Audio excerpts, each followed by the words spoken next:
E aí, galera, estamos de volta. Demoramos um pouquinho mais dessa vez porque a gente precisou dar fazer a asepsia aqui do ambiente, né? Entrou gente, saiu gente e a gente vai fazendo a asepsia do negócio aí. Estamos aqui com o professor Neto Damasceno, como foi dito antes, né? Professor Neto, seja bem-vindo.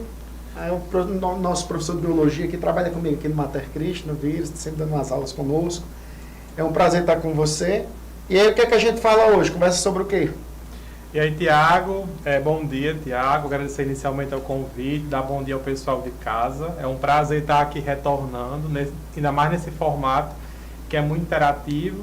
E hoje, Tiago nos deu o intimato de falar sobre as descobertas da biologia, né? E aí eu fiquei pensando lá em casa e conversando com o Tiago também, que é professor de biologia, o que é que a gente pode falar e que está muito atual hoje em dia, né? Especialmente nesse momento que a gente tem vivido hoje, que é um momento de pandemia. E dentro da descoberta da biologia, né, dentre as grandes descobertas que a gente tem, talvez a do antibiótico seja uma que tenha revolucionado a área médica biológica, sabe? A expectativa de vida após antibiótico, ela deu uma subida considerável, né? Isso.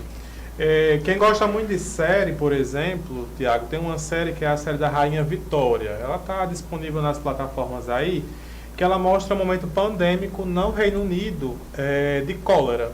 Né? Eles tiveram, na verdade, uma epidemia de cólera no Reino Unido. E uma das dificuldades que se tinha naquele momento ali é porque não tinha um antibiótico que pudesse tratar aquela epidemia de cólera ali. E aí eles tratavam com mercúrio. Em Paris, né, que é conhecida pela questão do culto ao corpo, da cidade, da liberdade de expressão, sexual também. Se tinha muitas ISTs já naquele período e não se tinha ali um antibiótico tratável, específico para aquelas doenças.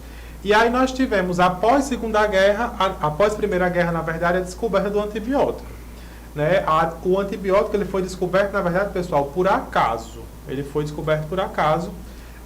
Foi um médico escocês, Alexander Fleming, que estava fazendo alguns tratamentos, Tiago, com bactérias. E aí ele pegou um recesso dele, fechou o laboratório, deixou o material biológico lá exposto. Ao retornar desse descanso, né, ele, tratando em alguns livros que eu já li a parte didáticos, ele observa que em alguns locais tinham crescido fungos, né?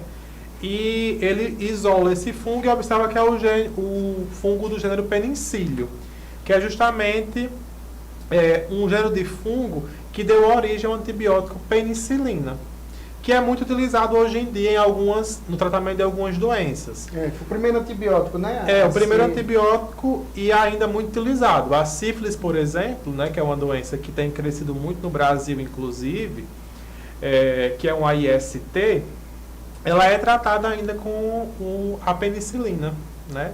É um antibiótico que ainda hoje em dia é muito usual.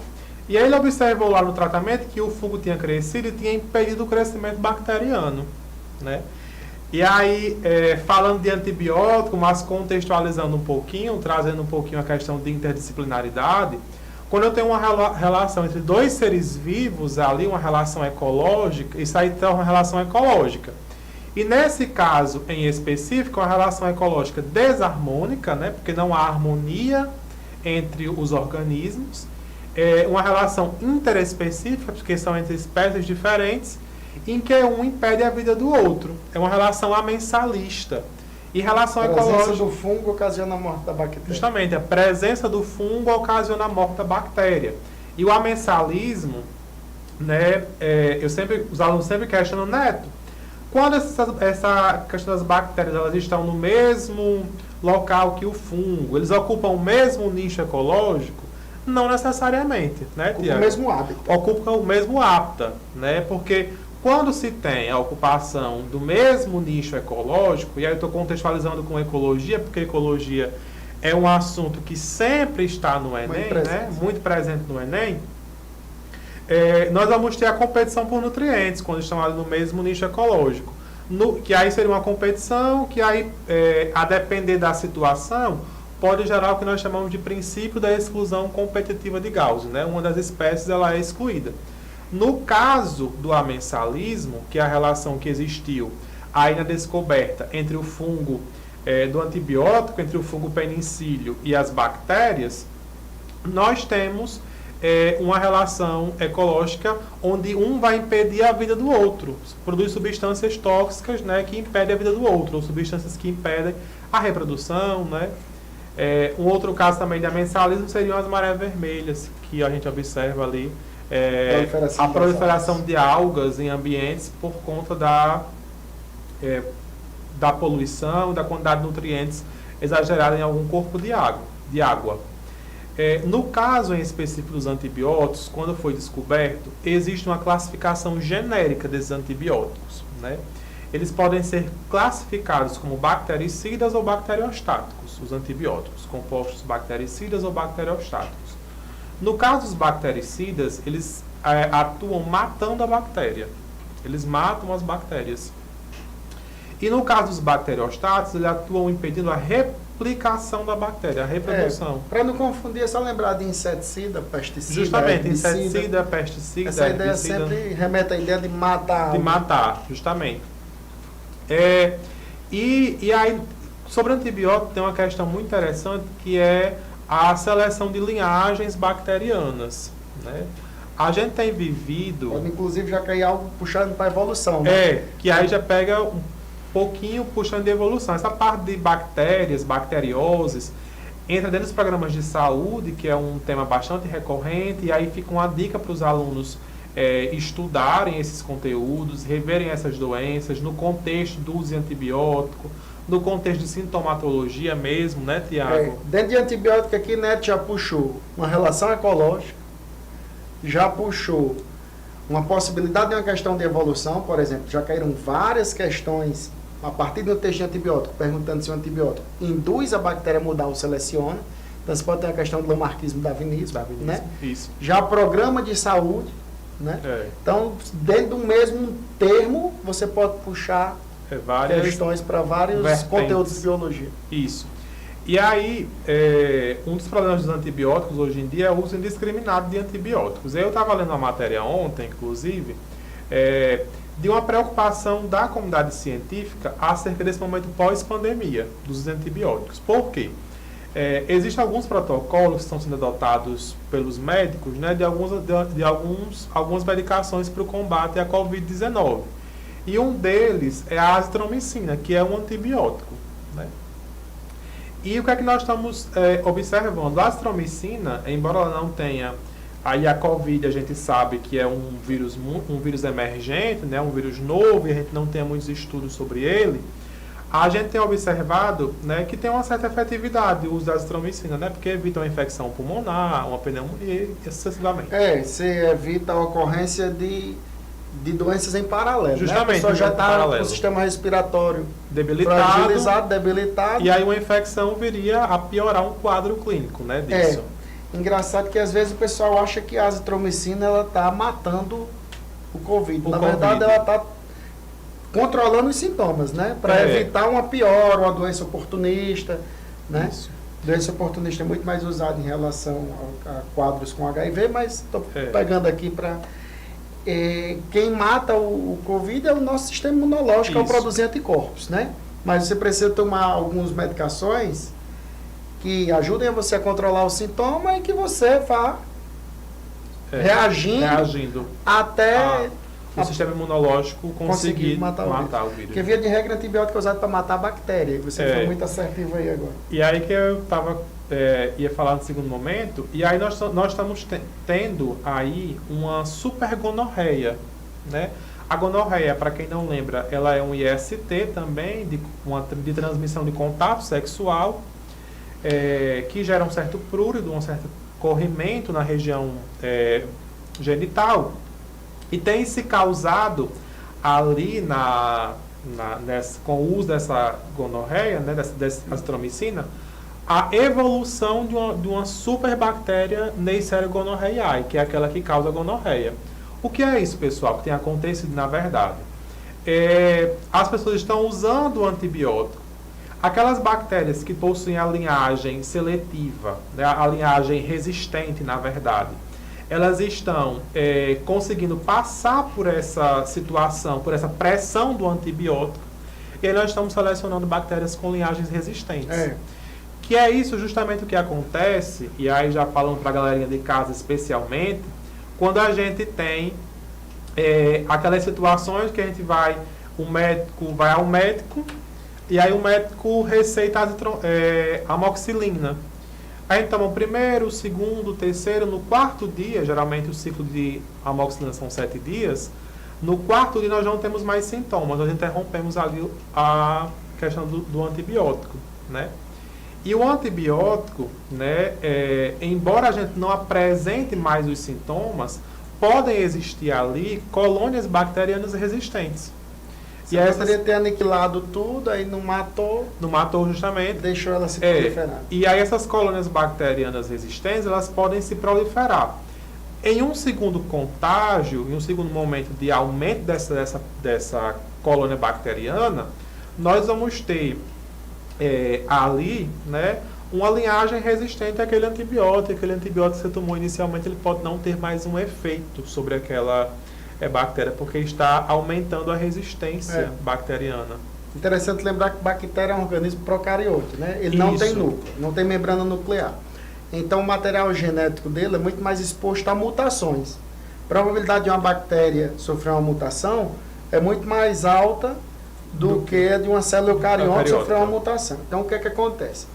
Se você tem a oportunidade de aniquilar a colônia bacteriana, que ela te faz mal, você tem que aniquilar rapidamente. Porque se você deixa ela lá, ela se multiplica muito rapidamente, se reproduz assexuadamente. Então, a quantidade de indivíduos gerado é muito grande, a taxa de mutação também é muito alta, então você está dando margem para surgir bactérias resistentes, lembrando que essa resistência surge aleatoriamente, não é induzida pelo antibiótico, mas você está dando margem.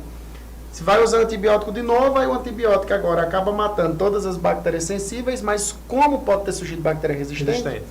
Essa bactéria, na ausência das sensíveis, vão ter mais espaço, mais alimento, e você vai formar uma colônia de bactérias resistentes.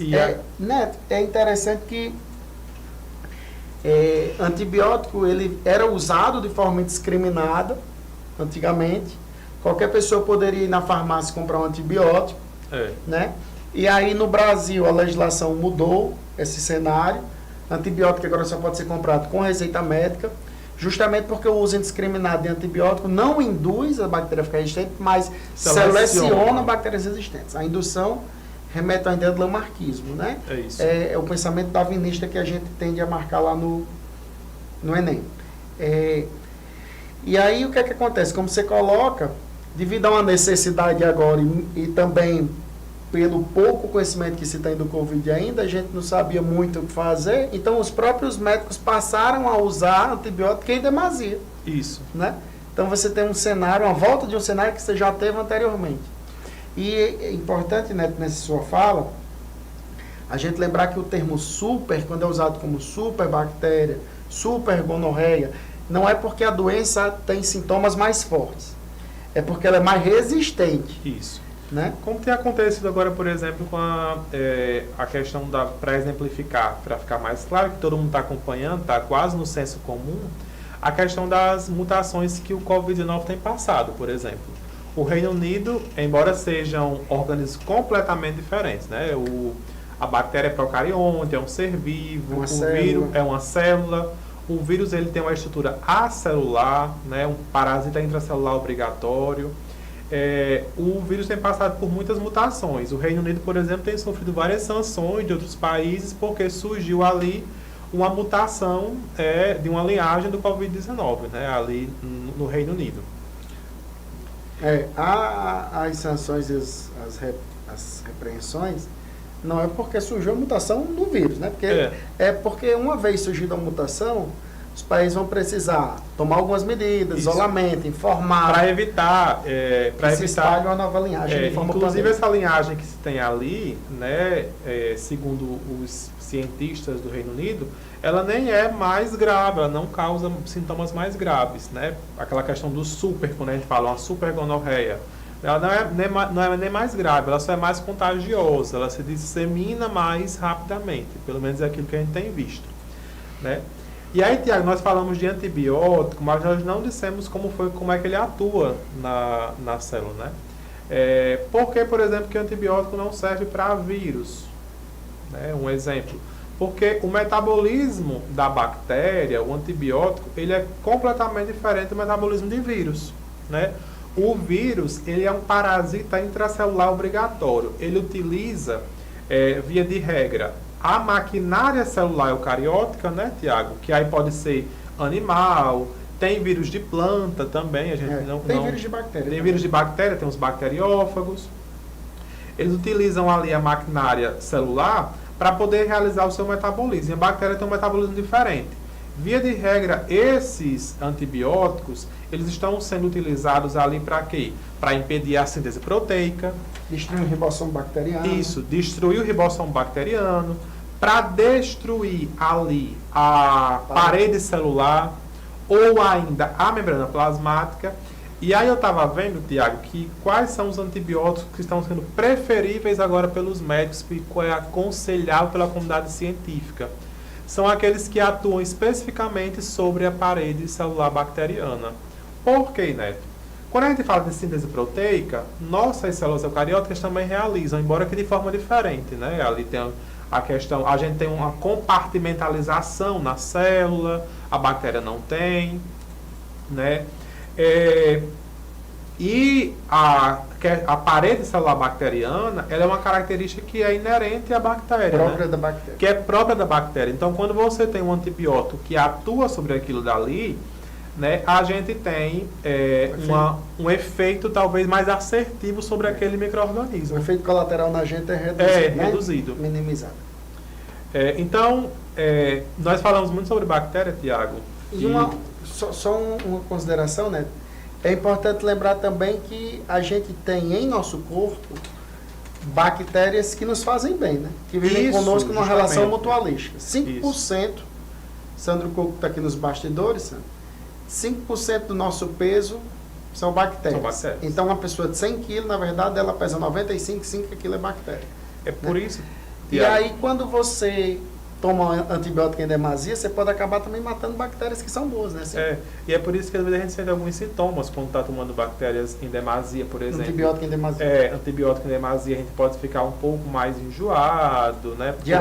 Diarreia, por conta da flora intestinal ali, né? Que é formada por bactérias que, por vezes, é destruída em função do uso do antibiótico.